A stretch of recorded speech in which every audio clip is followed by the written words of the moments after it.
রায় নিজের মৃত্যু নিশ্চিত এই কথা জেনেই এবার শেষবারের মতন অনির্বাণের উদ্দেশ্যে একটা চিঠি ফেলে গেল নার্সের হাতে। হ্যাঁ বন্ধুরা, ভিডিওতে লাইক দিয়ে দেখতে থাকুন। রায়কে যখন অবশেষে ওটির জন্য প্রিপেয়ার করা হয়, ঠিক সেই মুহূর্তে রায় একটা লেটার লিখে নার্সকে বলতে থাকে যে নার্স দেখুন, আমার ওটি শেষ হওয়া মাত্রই আমার কী পরিণতি হতে পারে সেই সম্পর্কে আমার সম্পূর্ণ ধারণা হয়ে গিয়েছে, তাই আপনাকে একটা রিকোয়েস্ট করবো, প্লিজ রাখবেন। ঠিক সেই মুহূর্তে নার্স বলতে থাকে যে দেখুন ম্যাডাম, আপনি প্লিজ আমাকে কোনো মতে আমার হসপিটালের প্রোটোকলসের বাইরে যাওয়ার কোনো রকম কোনো অনুরোধ করবেন না প্লিজ। ঠিক সেই মুহূর্তে রায় হেসে বলতে থাকে যে না, আমি সেরকম কোনো অনুরোধই আপনাকে করবো না যেটা কিনা আপনি রাখতে পারবেন না। আমি শুধু আপনাকে একটা রিকোয়েস্ট করবো, আমার ওটি শেষ হওয়ার পর আমার কি হবে না হবে সেই কন্ডিশনটা বুঝে আপনি আমার স্বামীর কাছে এই লেটারটা দিয়ে দেবেন, যাতে করে ওর হাতে অবধি এই লেটারটা পৌঁছে সেই ব্যবস্থা করে দিন প্লিজ। এটা কোনো মতে যাতে ভুল না হয়, রাখতে পারবেন তো আমার এই কথাটা?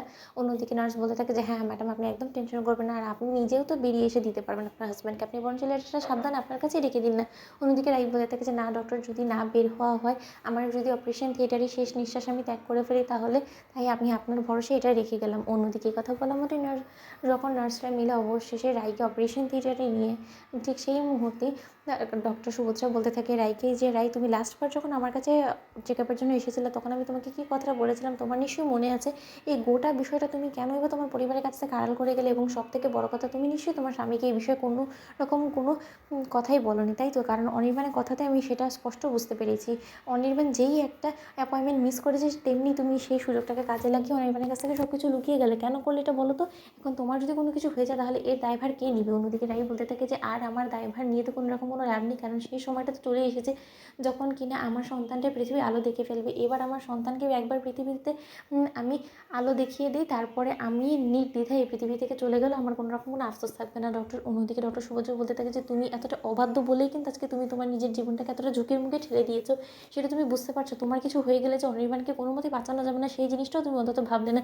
তুমি সেই প্রথম থেকে নিয়ে এখনো পর্যন্ত শুধু স্বার্থপরের মতো নিজের সন্তানের কথাই ভেবে যাচ্ছ। অন্যদিকে ডক্টর সুভদ্রাকে রাই বলতে থাকে যে কোনো মাই কি স্বার্থপর হতে পারে বলুন তো? কোন মাই বা নিজ হাতে গলা টিপে নিজের সন্তানকে মারতে চায় বলুন?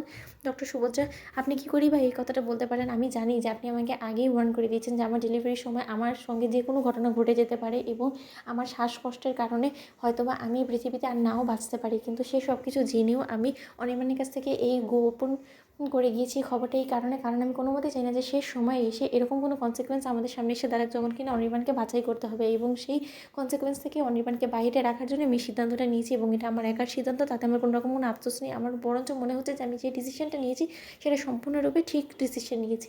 অন্যদিকে ডক্টর সুভদ্রা বলতে থাকে যে ওদিকে তো আপনার হাজব্যান্ড অপেক্ষা করে বসে আছে যে সে কখন তার স্ত্রী সন্তানকে সুস্থ সবলভাবে ফিরে পাবে আরও একবার। তো বন্ধুরা, লাইক এবং শেয়ার করে সাবস্ক্রাইব করতে ভুলো না।